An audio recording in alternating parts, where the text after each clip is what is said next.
This video is brought to you with the Watch Protect Company. Protect your pride and joy with the amazing liquid skin, easy to apply and prevents your watch from getting scratches. The link will be below the video, and if you use the code TGE, you will get a discount off your order. Keep your watches scratch-free with the invisible liquid skin from the Watch Protect Company.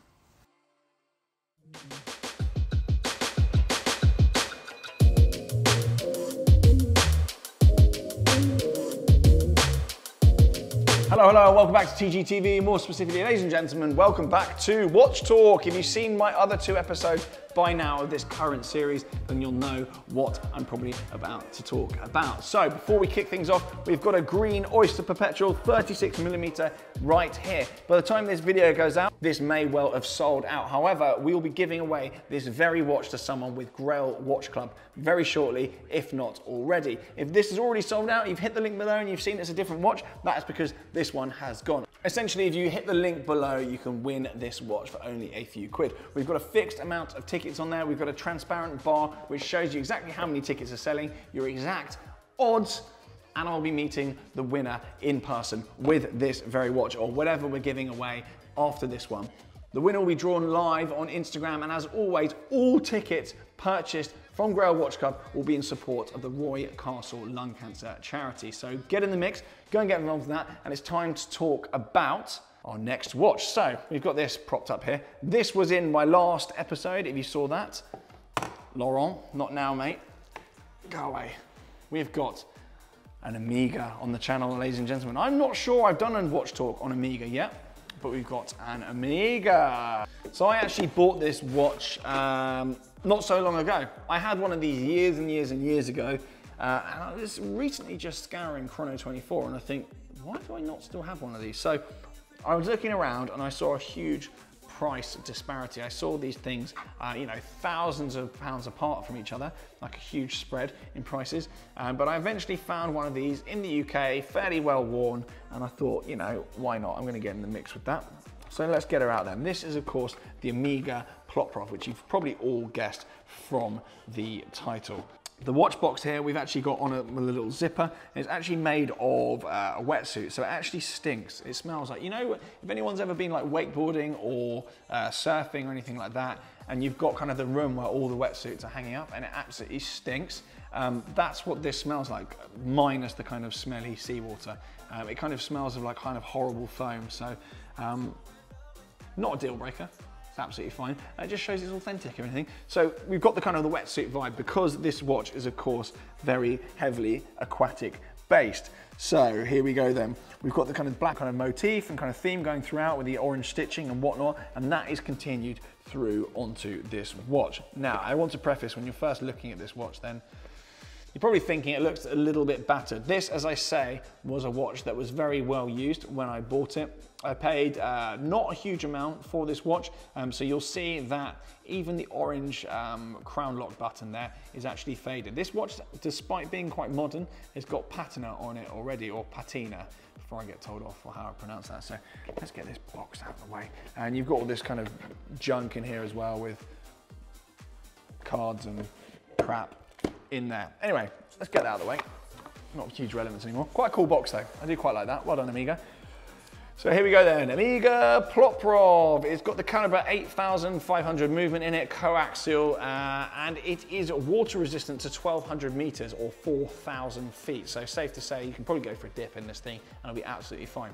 This thing is an absolute tank. You'll see, first and foremost, it's absolutely enormous. It's a 44mm dial, but the case is way bigger than that. So it actually wears more like kind of probably a 48. To do with this huge loomed bezel here with a sapphire coating on the top and loomed numbers within, and you've got this bezel lock button here as well. So when that button is depressed, you can actually rotate the bezel on that, and I've been told that is for diving or some such aquatic nonsense. You've also got a crown guard here as well, so when you unscrew the crown, this whole piece actually comes out with it. Again, that prevents any adjustment or the crown being knocked when you're being adventurous and boisterous at the bottom of the sea. It prevents you kind of being told wrong information by your watch and your kind of oxygen running out and whatnot. You've also got the date on there as well.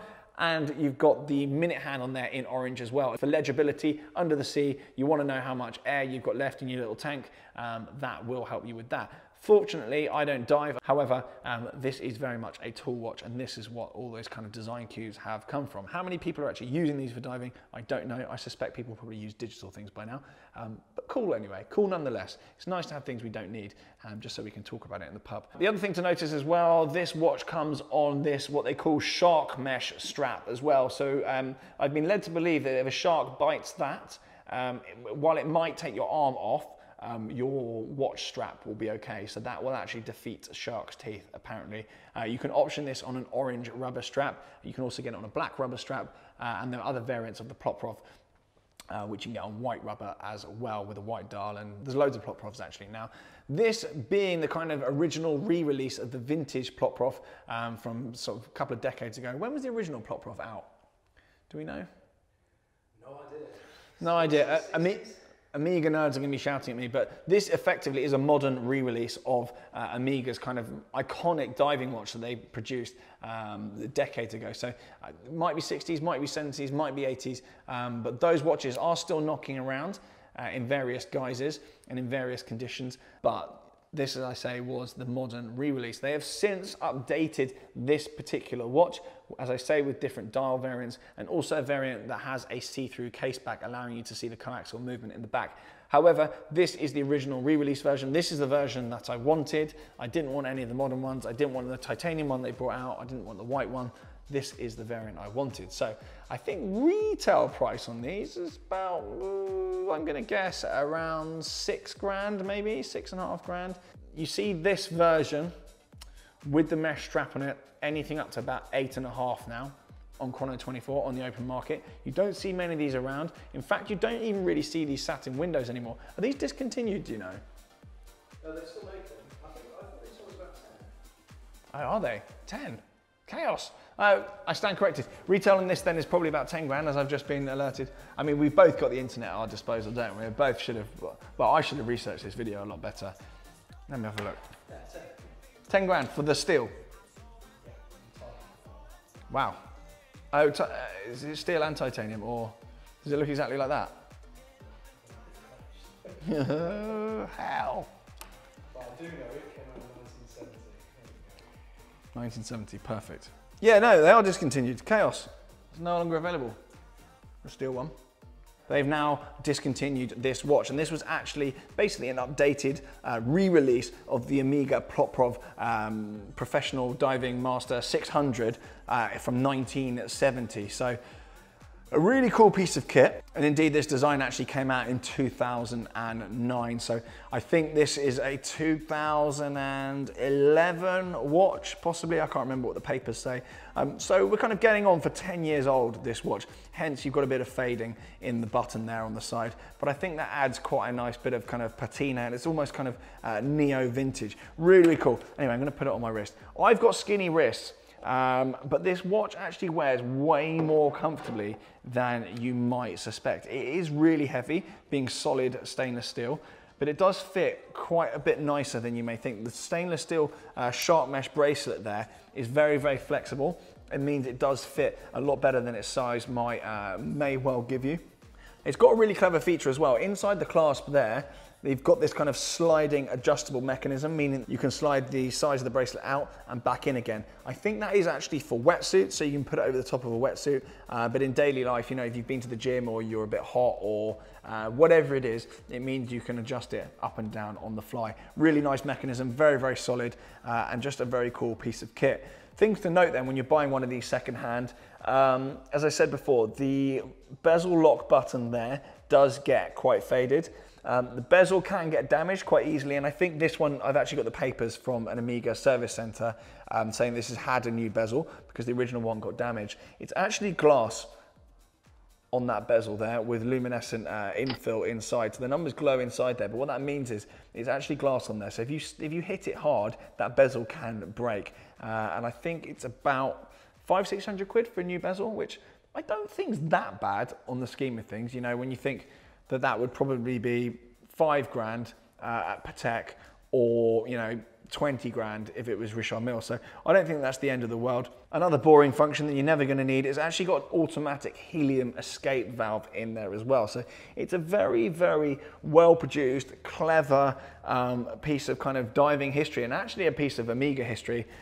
And I think it looks nice. Obviously, you're never going to wear it with kind of a dinner suit, and it's never going to be your kind of most formal dress watch. But I think in terms of just a tool watch to wear out and about and smash about, I think it is good news. I paid $4.5 grand for this. I mean, actually maybe 4,200, which I thought was quite nice. I distinctly wanted the shark mesh bracelet. I didn't want the rubber. I wanted it on the mesh. It's something different in my collection. I've got enough watches on rubber. I've got enough watches on kind of normal bracelets. Where's Laurent?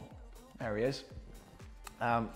Yeah, so I've got enough watches on rubber. I just thought, you know, something on mesh, and it's iconic. As they say with kind of luxury items, they always say, if in doubt, buy the icons. And I think there's nothing more really iconic in the Omega range, bar maybe the Speedmaster or your Bogo Seamasters, than the Plotprop. It's a watch that every single watch nerd knows, and it's much loved by the community. Even people that aren't, you know, Omega nerds respect and do like the Plotprov. So yeah, I'm really pleased it's joined the collection, and indeed some of you have seen me wearing it in my videos already, so it's getting a lot of use, and I think long term the values of these things will be absolutely fine. I don't see this watch ever making me rich, but I do think that it will be pretty good value-wise. As I say, I paid less than $4.5 grand for it, I seem to remember, which I don't think was too bad. As I said before though, things that are worth watching when you buy one of these, make sure the adjustment thing inside the clasp works. I've been told that can get a bit flobby at some point,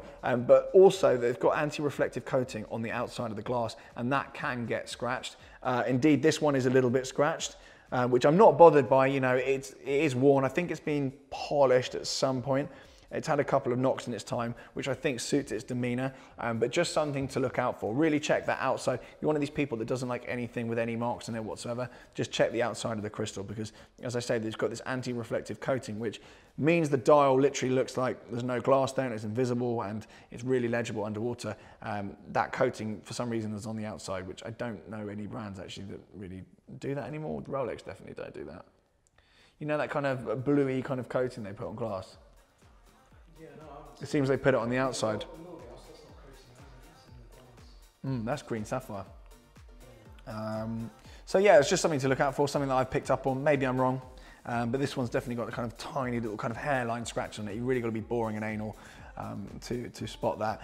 The luminescence is amazing on this thing. I'll try and find a picture off the internet of it glowing, because I don't have the resources to sort it out now. I can't be bothered, but it just literally glows up like a lamp. It's amazing. So yeah, absolutely love it, and it's definitely a piece that is going to stay in my collection. So brilliant, brilliant stuff. I think that's all that I've got time for from the Omega. I know I haven't featured Omegas on the channel much. I have actually recently bought the 007 Seamaster on mesh as well. So I've got 2 mesh Omegas now, having gone from 0 to 2. So maybe I'll do a watch talk with that very soon as well. But that's a really cool watch. And there's actually a Mark 1 variant and a Mark 2 variant of that watch. Omega actually updated it and changed it through the production run. Did you know that? There we go. I think it's something to do with the clasp or the, I've forgotten now. I think I've got a Mark 1. Solid knowledge as always on the channel. Google it anyway. That may well be appearing on the channel very soon. And if you want it to appear on Grail Watch Club, then do let me know. For now then, I think that's that. If you haven't checked out my other episodes, I've done a video with the Green Oyster Perpetual. I have done a video with the Laurent Ferrier Grand Sport Tourbillon. I've even done in the past an appalling video actually with 3 GP skeletons. That video was really badly shot actually. It wasn't done with the guys here at 303. I was left to my own devices with that one and filmed it appallingly. So cool watches, but I really screwed that video out and I didn't want to reshoot it, so I put it out anyway. For now then, thank you very much for watching. As I said, do enter to win the Oyster Perpetual 36mm green dial with Grail Watch Club. All the details will be below in the pinned comment and also in the description. Good luck with that. Hopefully see one of you with this watch very soon. Stay safe guys, see you soon. Bye.